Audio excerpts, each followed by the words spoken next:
don't want what we know out there. How a person can go from really almost nothing to becoming a millionaire by owning rental properties. He would always buy these flip houses, and I just remember thinking, this guy is crazy. Why would he buy that house? In the past decade, there's been a huge surge in the peer-to-peer short-term rental market. Become an insider. So you have to know the rules before you get the game. Every second counts. So make every second count. Welcome to the Real Estate Jam. Whether you're just beginning or the best of the best, we're glad you're here. We will share successes, failures, and strategies for the action-taking real estate investor. And now to your hosts, JD, Annabel, and Melissa.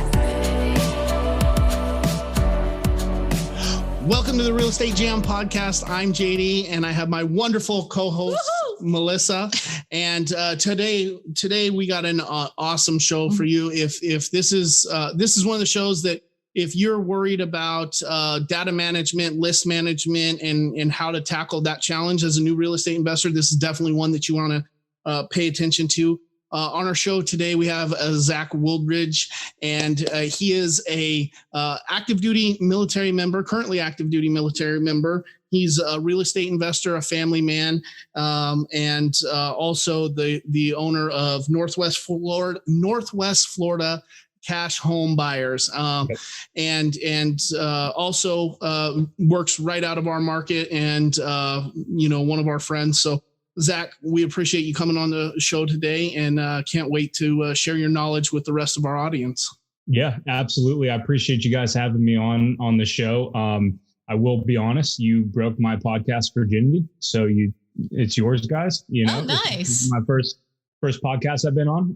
Nice. I've witnessed a lot and I've listened to a lot, but this is the first one where I'm getting interviewed. So it might be a little weird. I might flip it on you occasionally, be like, start interviewing you. No, I'm just kidding. But I do appreciate it, guys. I look forward to spewing whatever value, whatever knowledge I have for your audience to definitely soak up. And yeah, so cool. And what you do and what you can offer is, like, for a new investor, you don't know how important this is until you start getting in the weeds of marketing and spending a lot. And so we would love for you to share that part of it, how you got into it, right? And then how you can help. Yeah. I think I got into it just like everyone else. I YouTubed it. I went on the tube, started learning as much as I could. I was out in Albuquerque, New Mexico for a little bit, and I was PCSing. I found out I got orders to Florida here. And I'm like, that's pretty cool, kind of going home. And I was like, okay, well, now that I'm going somewhere, maybe I'll have a little bit more stability. Cause this was like, I was getting out of training, and, I thought, I'd have a little bit more time, which wasn't the case at all, by the way. But, I only thought, real estate was a real estate agent and, a retail deal or something, right? Until I came to find out that's not the case. With further research, I think like everyone else, you come across bigger pockets. You go down that rabbit hole, and then you find yourself in this place where you don't know what to do because there's just so much to do and there's so many options, and it's great. Don't get me wrong. It's awesome to have all that options. That's what I love about real estate, is like a deal is not dead in the water because there's so many different things you can do with it. Well, for the most part, unless they want like $1 million for a $10,000 crack house, but you can't really help them there, right? Maybe they'll sell or finance it. Yeah, sell or finance. You can do $1 a month for $1 million. Yeah. So, I found myself in this place where I was like, I don't know what to do. So I was driving around when I got PCS here, and I called on a real estate sign and linked up with a local real estate agent who eventually became a business partner of ours.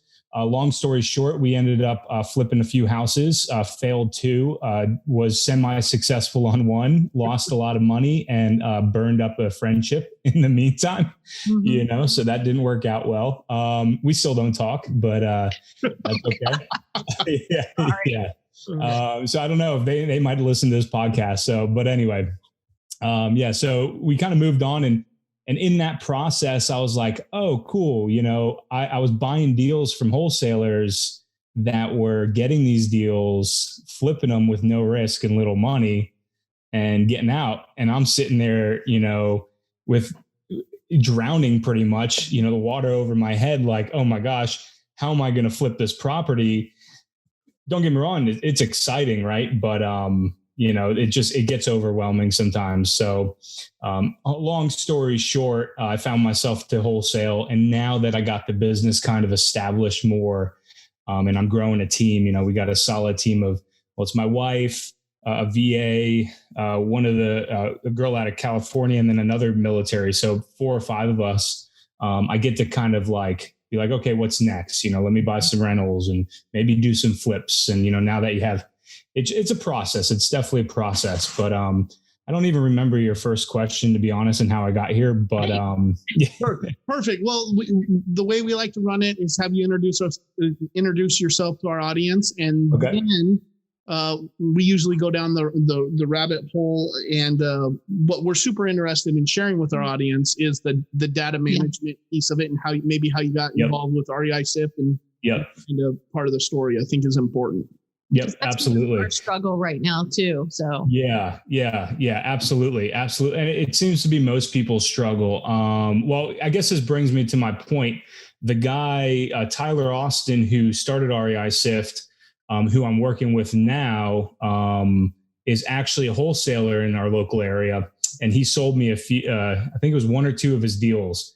And that's kind of how we met. And then, through kind of the process, he's military or was military. And, you just kind of mesh. You kind of like, oh, I know what you've been through, right? You sucked it up too, right? We kind of cut from the same cloth in a sense. But I found myself on my way out, and I was like, hey, man, I'm looking for, something to do. The Air Force provides a skill bridge program where like 5 or 6 months out, you can go intern with another company. And I was like, hey, at first I was just like, hey, I just want to get out early. and it actually turned into something. So he's like, yeah, I'll take you on. And he took me on, and it turned into something. Now I'm over there, the customer success coach, trying to help people grow their businesses and manage their data and understand that part of the business. So that's kind of how I got there. So also simultaneously building my business. So it's kind of a cool experience, because I get to test it out, and then I get to talk to people about it, and they're testing it out, and they're teaching me things, and I'm implementing those things. And it's a really cool kind of environment. So yeah.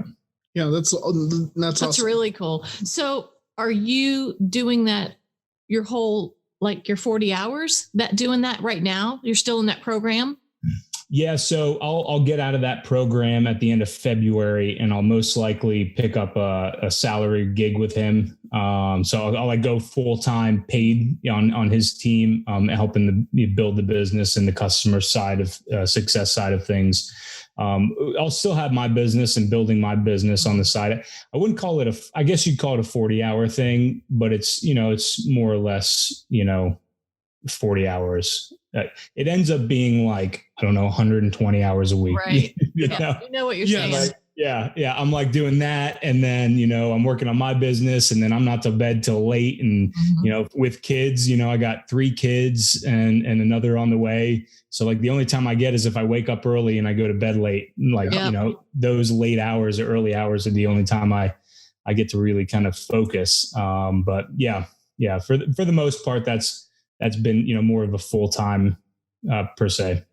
Very cool. Awesome. Yeah, well, can we get into, for some of our listeners, they may not even understand what data management is, and kind of explain what it is, and then why it's important, and how people can use it in their business. Yeah. I mean, you look at the world we live in. I mean, we live in a very technology, verse world. Like, data's everything, right? Information's everything. I mean, look at Facebook trying to collect data and information on you to push ads to you, right? It's really no different what we're trying to do when we're trying to reach a seller. We're trying to collect data. We're trying to find the right client or the right seller per se to grab that low hanging fruit. You know what I mean? So if we can figure out how to get to that person quicker, Obviously it's more better, right? We save more money. So that's really what you want to focus on. So what happens in this kind of, realm of wholesaling is people will go, they'll watch YouTube and they'll be like, how do I pull a list? And, which, by the way, we have a whole pulling list series on YouTube if you ever, get a chance to check it out. But how do I pull a list? So they'll pull a list. They're like, how do I skip a list? They'll go skip a list and then they'll just start calling it and figure out, they're just figuring out as they go. Hopefully they get a deal. And a lot of times that does work. You hear these stories of people popping off 5-6 figure deals on their first deal. And that's awesome, but that's not the reality of most people's situation. It wasn't for me. For me, it was like my first deal came from my wife. She was running around the neighborhood and she's like, you should call this house. It's got a broken window. And I was like, oh, okay, cool. I'll do it. And I went on White Pages or True People Search or whatever. And I found the guy's business partner and I ended up tracking him down. But which is cool because that is also a process we use called our go, no go process, where, we really take a lead, a motivated person, and we try to track them down by any means necessary. Right. Anyway, so yeah, I tracked him down. I got the deal, my little 5K popper. Don't know what happened with that money. It got eaten up in, whatever costs. But what people do is they're wasting a bunch of money. And they think doing this is what building the business is about, but it's not the case at all, right? The case is what you want to do is figure out a system around it. You can pull a list. Yes, you need data, but how can I track that data as I market? And really, ideally, I'm going to try to figure out who I'm not reaching as quick as possible, right? So I want to get to a no faster. I want to know those numbers I call, so I'm not calling them again on the next go. And then if I've exhausted that record of the numbers, well, then what am I going to move on to next? Is it going to be direct mail? Is it going to be, True People Search or Facebook? I mean, there's just so many means to find a person. I could go knock the door, leave a door hanger. We have one user, the seller was in Australia, I think it was. He sent the guy a pizza and had the pizza delivery guy write a note saying, hey, I want to buy your house at X address. End up getting a deal. But any means necessary when you get to that point. But ideally taking that data, managing that data properly, updating that data as you go, and then, saving money that way. So you're not remarketing to, leads, or what people do is they waste it. They skip a list. They throw that list away after they've called it a couple of times. They go get a new list. Right. I mean, I'll pull niche data every month, but I haven't pulled like high equity list source data for like 2 years, and we're still popping deals off. You know what I mean? So I think there's this bad mindset, this stigma, I would say the gurus in our realm, push that really puts people in sticky situations, and you become like a paycheck to paycheck wholesaler, right? You're working twice as hard or 5 times as hard. You're doing it so much more work. You're getting beat up 3 times hard. You might as well go get a W-2. You might as well, you know what I mean? If you're just going to do paycheck to paycheck. Right. Yeah. Yeah, I'm definitely feeling like that today. Today we lost. We didn't close a closable deal. Okay. And we also had another deal that we thought was closed that we're getting some pushback from our buyer. We're getting some pushback from our seller. We're looking at listing it on the MLS. We're trying to pull out all the stops to get the deal closed. Yeah. And they're all important deals because, nobody likes to miss out on $5,000, $10,000 or $20,000, right? Absolutely not. Yeah. And you probably worked hard to get that deal, right? Like it takes time to get that deal. Very rarely you get them on the first call and they're like, yep, at the right price, you lock it up, you get a buyer and it's closed in like a month, right? Very rarely does it happen. But you can make that consistent because you can start loading all of that momentum 3 months out, and everything you started marketing to 3 months ago is now closing 3 months later. And you just got this rolling clock of, a rolling ball or whatever you want to call it, of momentum where you got this good process going. But yeah, I mean, what you explained to me, like that's the other half of the business. You know what I mean? Like that's completely different dealing with seller. That's transaction coordination, which if you need transaction coordination, hit up my wife.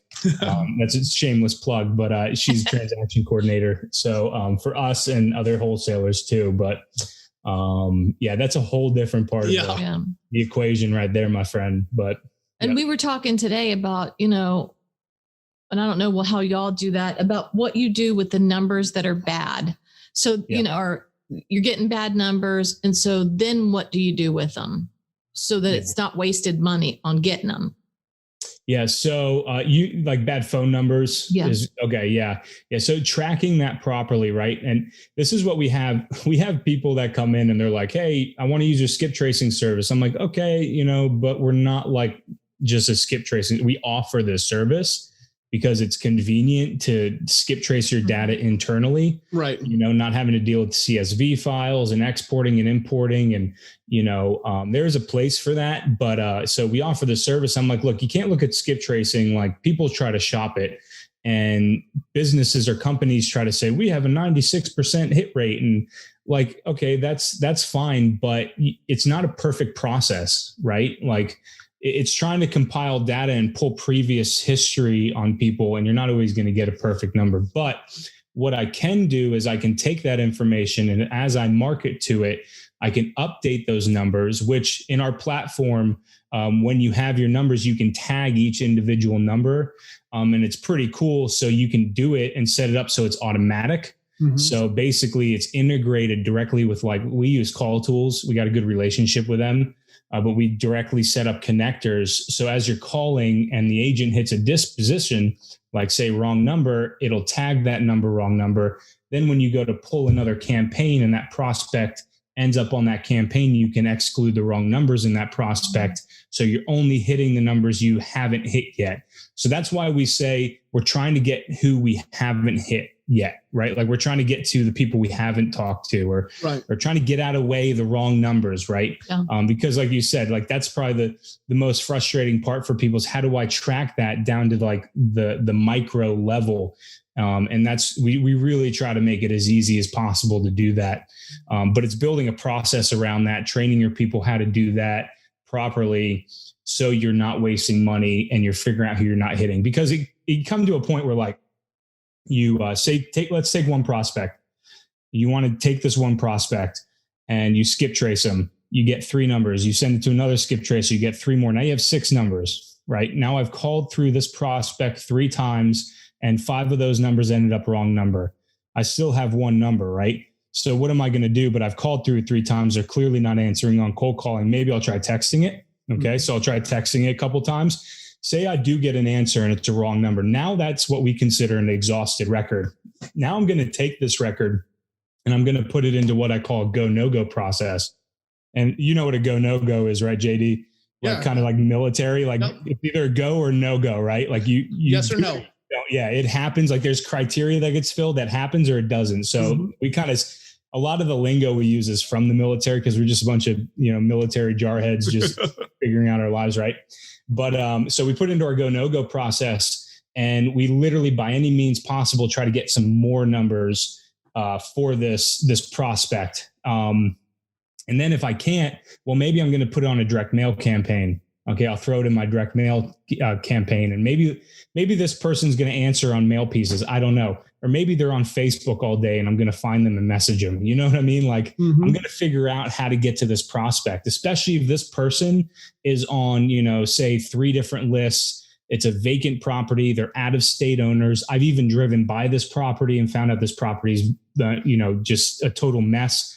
Like there's just a lot of data that's stacking up saying that this person would be pretty motivated to get rid of this property. Right. Now, granted, we're doing that and we're doing it for thousands of records. So now you've complicated the situation because you have, say, 1,000 records and each record has an average of 3 or 4 numbers. Now you have, 3 or 4,000 prospects because each number is a person, right? Right. Or ideally each number is connected to a person. So I don't even throw out wrong numbers. I say, hey, do you have a house you want to sell? Yeah. Do you have a property you might want to sell? I know that's not your property, but maybe you got something, right? Right. But it could easily turn into a lead. We've got leads. We've got leads from that. That's our default script for our cold callers. Hey, wrong number, or no, not interested. Hey, do you have any other properties you consider selling? Maybe something that needs a little extra love.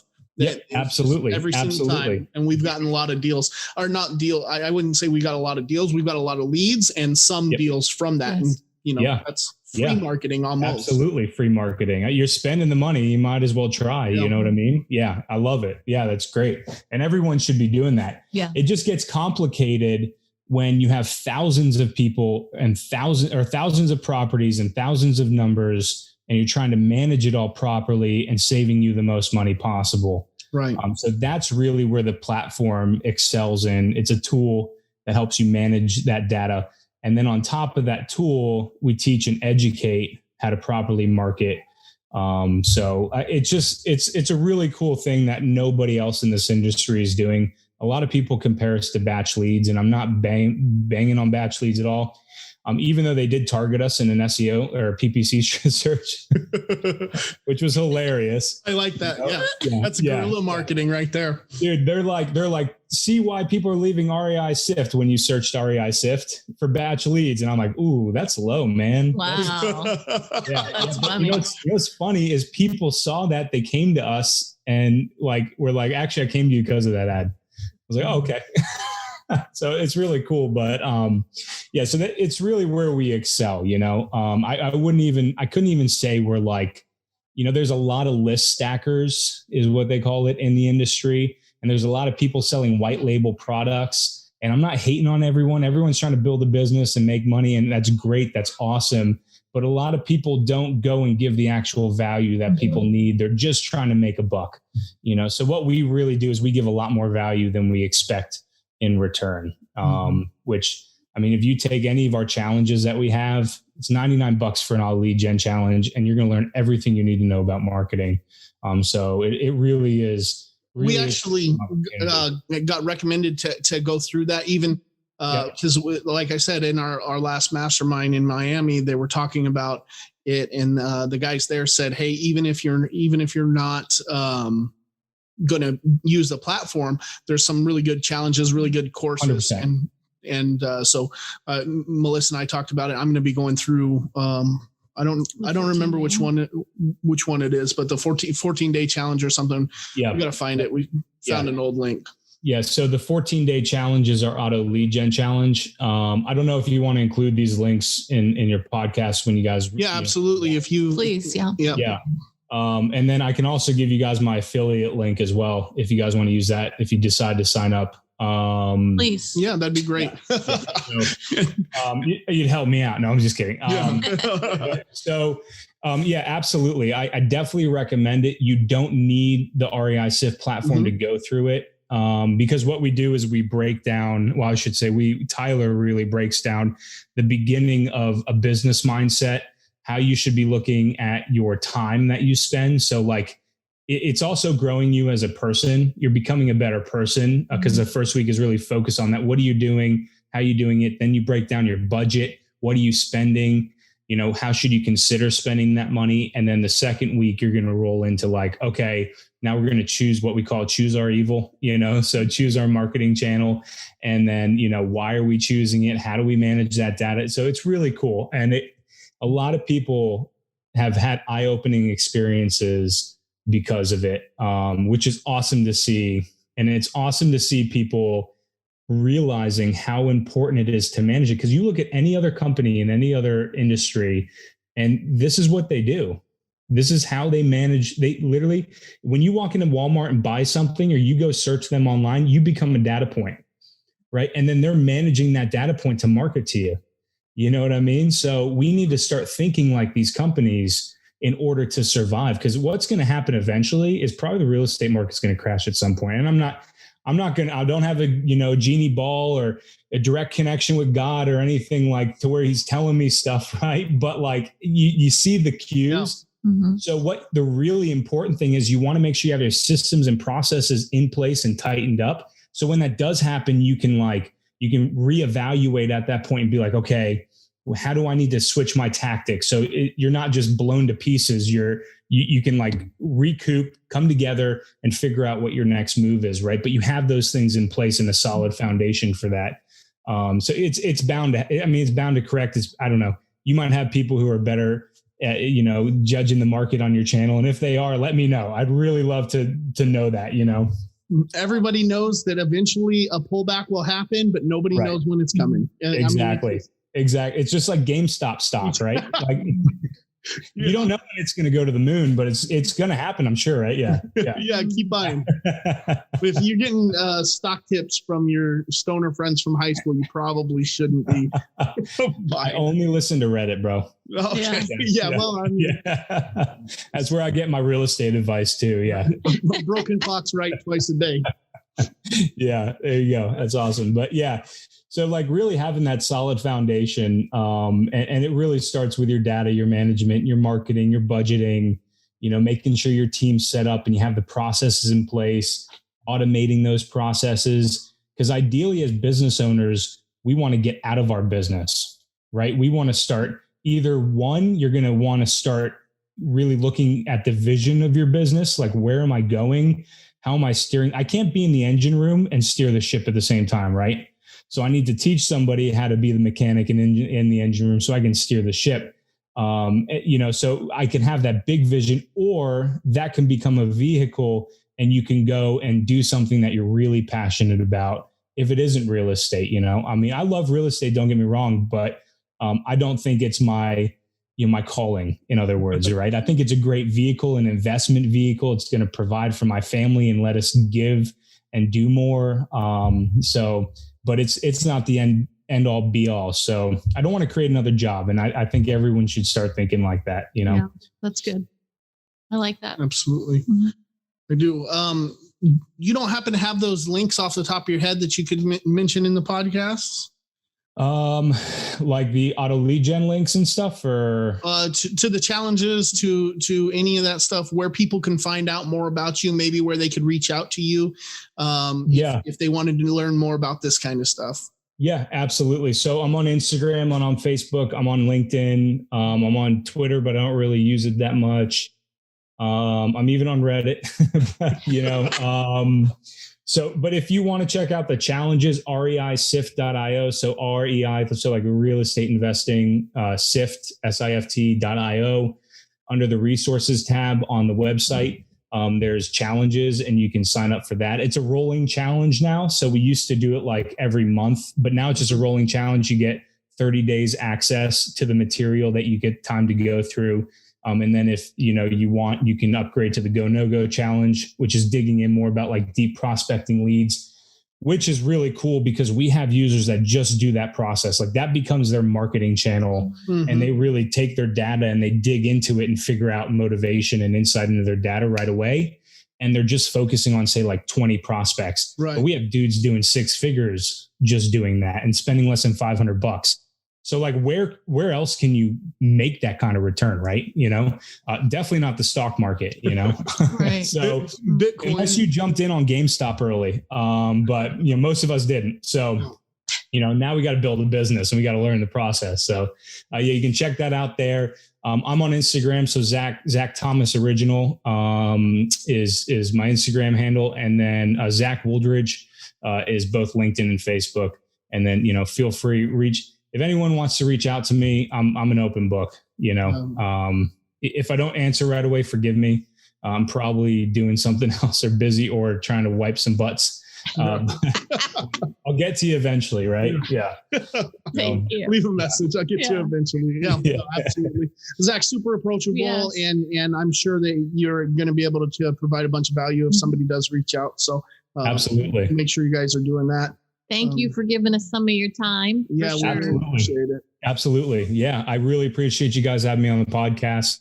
I hope we get to do some deals together. Yeah. We're working on that. Yeah, we're working on. I just went and looked at that other one. We can, as soon as I stop the recording, we can talk a little bit about that. But Zach, hey, we appreciate you coming on. Thank you so much. And anytime. We'll see you again soon. Thanks, guys. Bye. Thank you for listening to the Real Estate Jam. We hope you enjoyed today's episode. For more information, check out our website, therealestatejam.com, or find us on Instagram, Facebook, and Twitter at The Real Estate Jam. If you have any questions, feel free to drop us an email at therealestatejam@gmail.com. See you next episode.